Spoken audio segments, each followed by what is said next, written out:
এনসিপিকে বাড়তি সুবিধা দিচ্ছে সরকার। প্রধান উপদেষ্টার সাথে বৈঠকে বিভিন্ন দলের অভিযোগ, ব্যর্থতার সমালোচনা।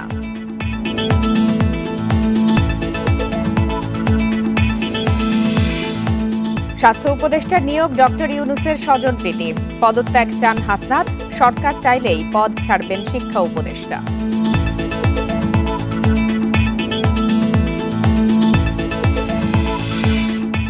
যুক্তরাষ্ট্র থেকে বাড়তি দামে গম কেনা হচ্ছে, জানালেন অর্থ উপদেষ্টা। শুল্ক নিয়ে দর কষাকষিতে সুবিধা পাওয়ার আশা।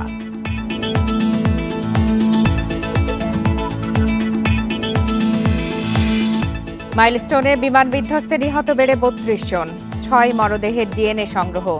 এখনো কাটেনি শিক্ষার্থীদের আতঙ্ক। আমন্ত্রণ জানাচ্ছি সংবাদ সন্ধ্যায়। আপনাদের সাথে আছি আমি ফারহানা রূপা। এতক্ষণ শিরোনাম জানাচ্ছিলাম, এবার বিস্তারিত। এনসিপিকে সরকারের পক্ষ থেকে বাড়তি সুবিধা দেয়া হচ্ছে বলে অভিযোগ করেছেন বিভিন্ন রাজনৈতিক দলের নেতারা। দলটিকে দেয়া সরকারি প্রশ্রয় গণতন্ত্রের পথে অন্তরায় বলে মন্তব্য করেছেন তারা। বিকালে রাষ্ট্রীয় অতিথি ভবন যমুনায় প্রধান উপদেষ্টার সাথে বৈঠকে এসব কথা বলেন নেতারা।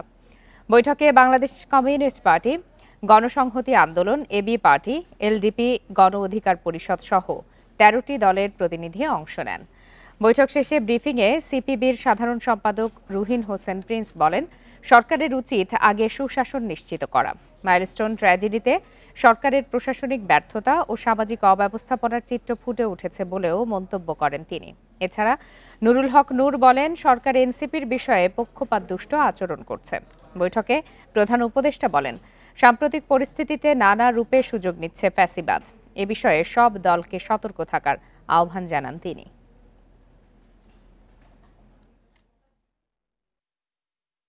সরকারের কর্মকাণ্ডে এবং ভূমিকায় দেখা গেছে যে তারা এনসিপির প্রতি একটু পক্ষপাত দুষ্ট ভূমিকা পালন করছে।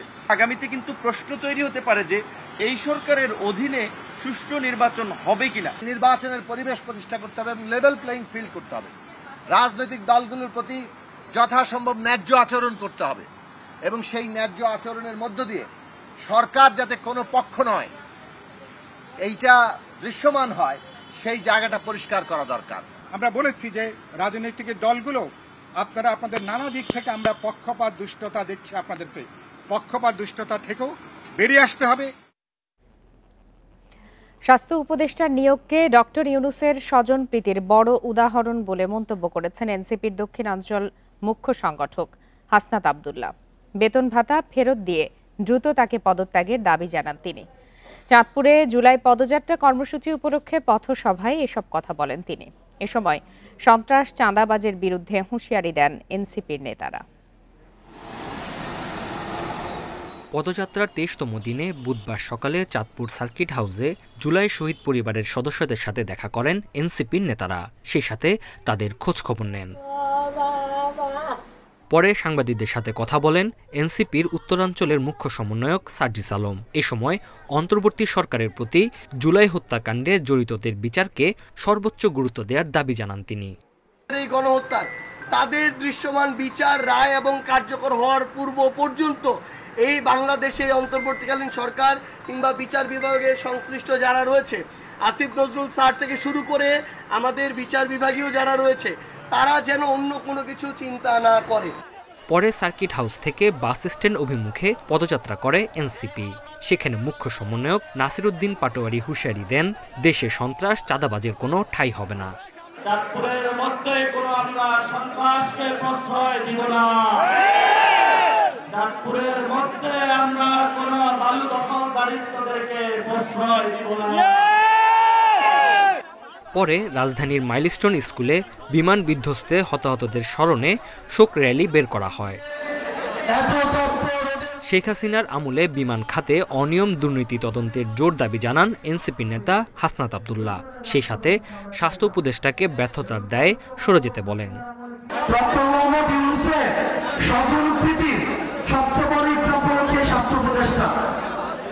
সবসময় বলে আসছি, এই স্বাস্থ্য উপদেষ্টা এটা কোনো প্রয়োজন নাই। ওনার একমাত্র যোগ্যতা উনি গ্রামীণ ব্যাংকে ছিল এবং ডক্টর মোহাম্মদ ইউনূসের উনি হচ্ছেন খুব কাছের মানুষ। চাঁদপুরের পর এনসিপির জুলাই পদযাত্রার কর্মসূচি কুমিল্লায়। Tanzil Hasnat, independent news. নিজ থেকে পদত্যাগের ইচ্ছা নেই, তবে নিয়োগকর্তা বললে চলে যাবেন বলে জানিয়েছেন শিক্ষা উপদেষ্টা। বলেন, লোকালয়ে বিমান প্রশিক্ষণের বিষয়টি পুনর্বিবেচনা করা উচিত। সচিবালয়ে সাংবাদিকদের প্রশ্নের জবাবে এসব কথা বলেন শিক্ষা উপদেষ্টা। এদিকে এইচএসসির স্থগিত 22 জুলাইয়ের পরীক্ষা 17 আগস্ট এবং 24 জুলাইয়ের পরীক্ষা 19 আগস্ট অনুষ্ঠিত হবে। সোমবার উত্তরার মাইলস্টোন স্কুল অ্যান্ড কলেজে বিমান বিধ্বস্তের পর এইচএসসি পরীক্ষা স্থগিত নিয়ে অপেশাদারিত্বের অভিযোগে বিক্ষোভ করেন শিক্ষার্থীরা। শিক্ষা উপদেষ্টা সিআর আবরারের পদত্যাগ দাবি করেন তারা। বুধবার দুপুরে সচিবালয়ে এ নিয়ে কথা বলেন শিক্ষা উপদেষ্টা। জানান, নিজে থেকে পদত্যাগের ইচ্ছে নেই, তবে নিয়োগকর্তা বললে চলে যাবেন। নিজের কাজের কোনো ব্যত্যয় হয়েছে বলে মনে করেন না দাবি করেন উপদেষ্টা।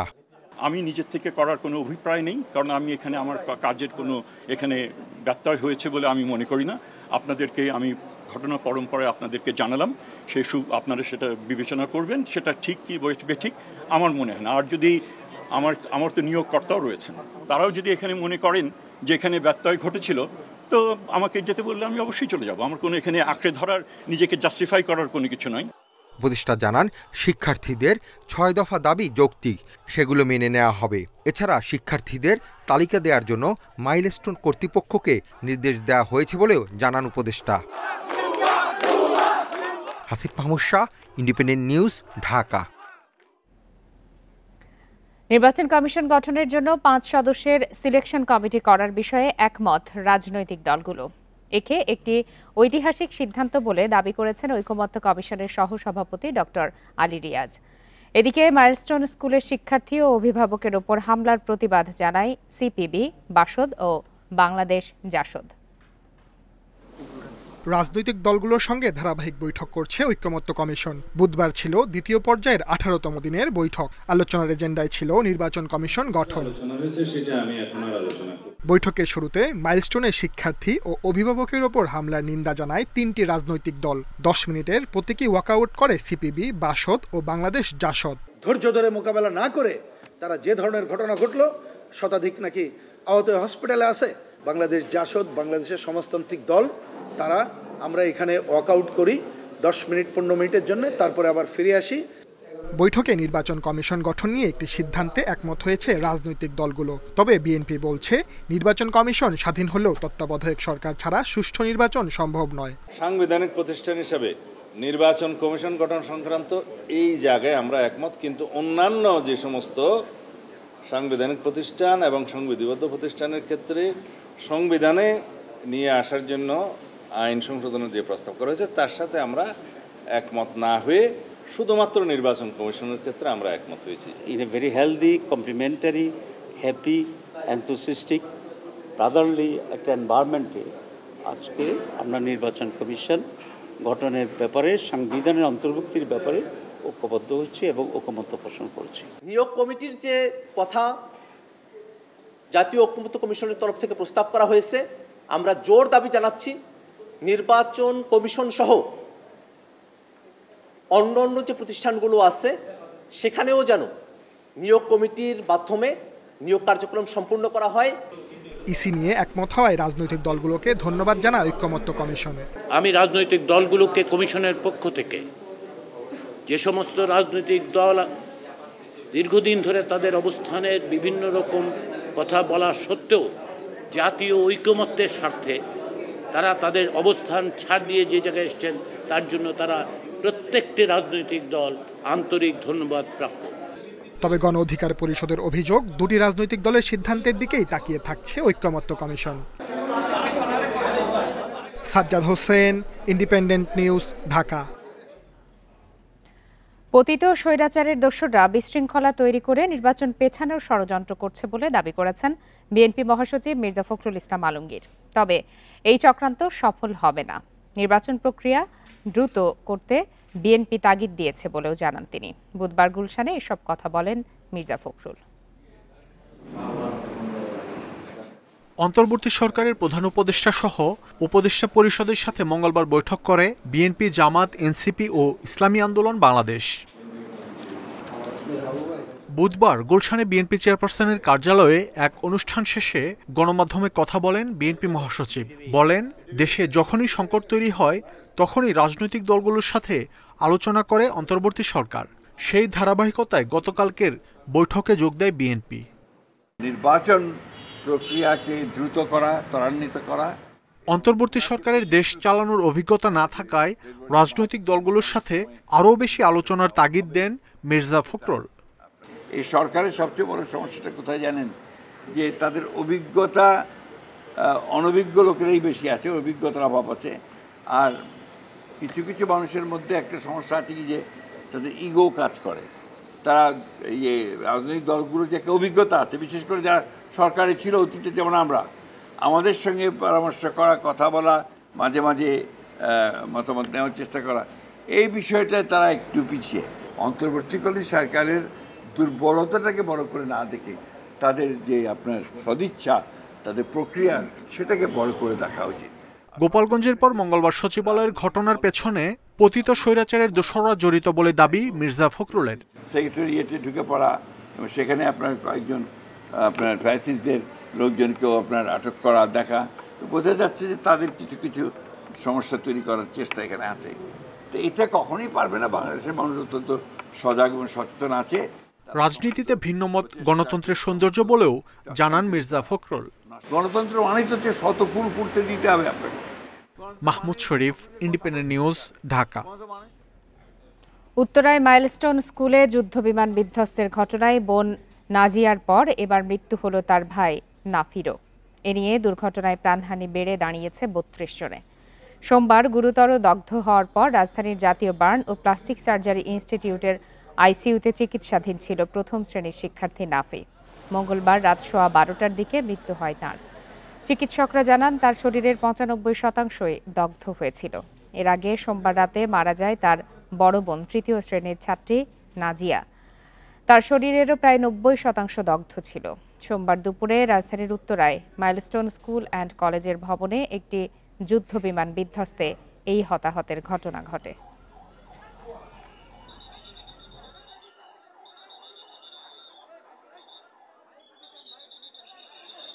খুব দ্রুত তাকে উত্তরায় দাফনের ব্যবস্থা করা হচ্ছে। এই নাজিয়াকেও উত্তরায় দাফন করছে, পাশাপাশি ভাই বোন দুজনকে ওখানে দাফন করা হবে। উত্তরায় বিমান দুর্ঘটনায় আহতদের মধ্যে জাতীয় বার্ন ইনস্টিটিউটে আশঙ্কাজনক অবস্থায় রয়েছেন 8 জন। একই সাথে সিভিয়ার ক্যাটাগরিতে 13 জন ও ইন্টারমিডিয়েট ক্যাটাগরিতে 23 জন ভর্তি আছেন। দুপুরে সংবাদ সম্মেলনে এই তথ্য জানান ইনস্টিটিউটের পরিচালক অধ্যাপক ডাক্তার নাসির উদ্দিন। তিনি বলেন, যারা আশঙ্কাজনক অবস্থায় আছেন তারা হাসপাতালের আইসিইউতে চিকিৎসাধীন। বাকিদের বিশেষজ্ঞ চিকিৎসকদের তত্ত্বাবধানে 24 ঘন্টা পর্যবেক্ষণে রেখে চিকিৎসা দেওয়া হচ্ছে। আহতদের নতুন করে ক্যাটাগরি করা হয়েছে। সর্বোচ্চ সেবার লক্ষ্যে 12 ঘন্টা পর পর সিনিয়র ডাক্তাররা দায়িত্ব পালন করছেন। সিঙ্গাপুর থেকে আসা বিশেষজ্ঞ দল বিভিন্ন হাসপাতালে ভর্তি দগ্ধ ও আহতদের চিকিৎসা কার্যক্রম পর্যবেক্ষণ ও পরামর্শ দেবেন। প্রয়োজনে সরাসরি চিকিৎসা কার্যক্রমেও অংশ নিতে পারেন তারা। বার্ন ইনস্টিটিউটের পরিচালক আরও বলেন, যুক্তরাষ্ট্র, চীন, ভারত সহ বিভিন্ন দেশ আহতদের চিকিৎসা সহায়তা দিতে আগ্রহী। এক্ষেত্রে সব পরামর্শই নেওয়া হচ্ছে বলে জানান doctor Nasir Uddin. Critical patient আছে এই মুহূর্তে 8 জন, আর সিভিয়ার ক্যাটাগরিতে আমাদের পেশেন্ট আছে 13 জন, আর বাকি পেশেন্টগুলো আছে আরও 23, সেটা হচ্ছে ইন্টারমিডিয়েট ক্যাটাগরিতে। অর্থাৎ মোট 44 জন রোগী এই মুহূর্তে আমাদের ন্যাশনাল বার্ন ইনস্টিটিউটে আছে। রাজধানীর উত্তরায় বিমান বিধ্বস্তের ঘটনায় ফ্লাইট লেফটেন্যান্ট তৌকির ইসলাম সাগরের মৃত্যুতে শোকে স্তব্ধ তার পরিবার। ছেলের স্মৃতিচিহ্ন ছুঁয়ে কাঁদছেন বাবা, মা সহ পরিবারের সদস্যরা।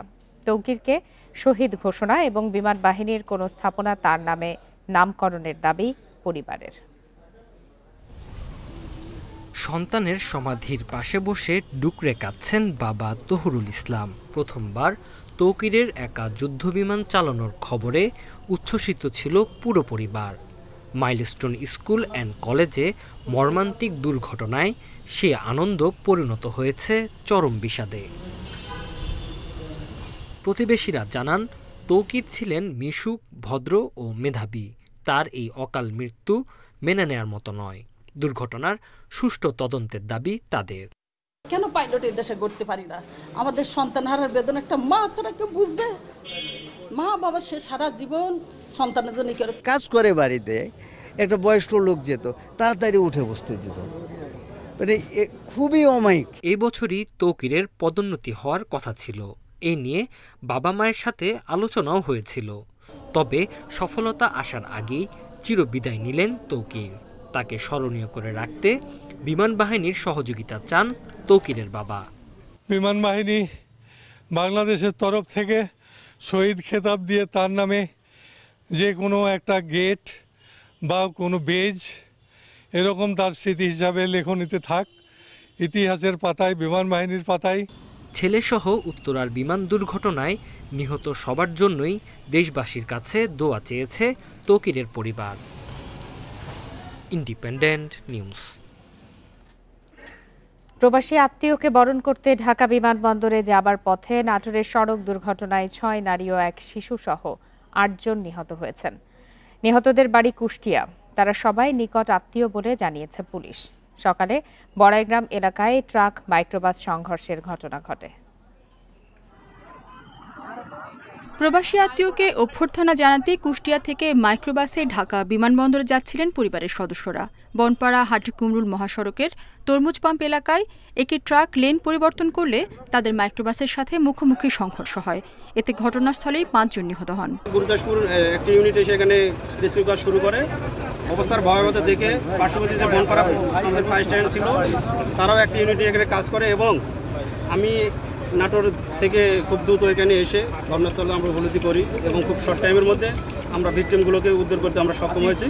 মহাসড়কটিতে বাঁকের কারণে প্রায় দুর্ঘটনা ঘটে। এছাড়া 2টি যানেরই বেপরোয়া গতি ছিল বলছে পুলিশ ও স্থানীয়রা। এই রাস্তাতে মাঝে মাঝে দুর্ঘটনা ঘটে, খুব স্পিডে গাড়ি চলে, পুলিশ প্রশাসন খুব একটা থাকে না। ট্রাকটাই তার রং লেনে পরিবর্তন করে আসার কারণে মূলত মুখোমুখি মাইক্রোবাসের সাথে সংঘর্ষ হয়েছে আমাদের মনে হচ্ছে। আমরা প্রাথমিকভাবে ধারণা করতেছি তারা ঢাকামুখী কোথাও যাচ্ছে কোনো ফ্যামিলি। দুর্ঘটনা কবলিত ট্রাকটি আটক করেছে পুলিশ, তবে ট্রাকের চালক পলাতক। Independent news. রাজধানীর ডেমরায় মোবাইল চুরির অভিযোগে গণপিটুনিতে এক যুবকের মৃত্যু হয়েছে। ডেমরার শাপলা চত্বরে একটি নির্মাণাধীন ভবনে মঙ্গলবার রাতে মোবাইল চুরির অভিযোগে গণপিটুনির শিকার হন ওই যুবক।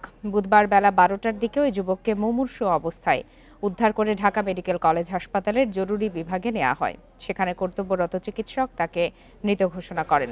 ময়নাতদন্তের জন্য মরদেহ ঢাকা মেডিকেলের মর্গে রাখা হয়েছে। নিহতের পরিচয় এখনও জানা যায়নি। পুলিশ জানিয়েছে, চুরির অভিযোগে মব সৃষ্টি করে পিটিয়ে হত্যায় জড়িত কাউকেই ছাড় দেওয়া হবে না। ঘটনাস্থলের সিসিটিভি ফুটেজ দেখে জড়িতদের শনাক্তের চেষ্টা চলছে বলে জানিয়েছে পুলিশ।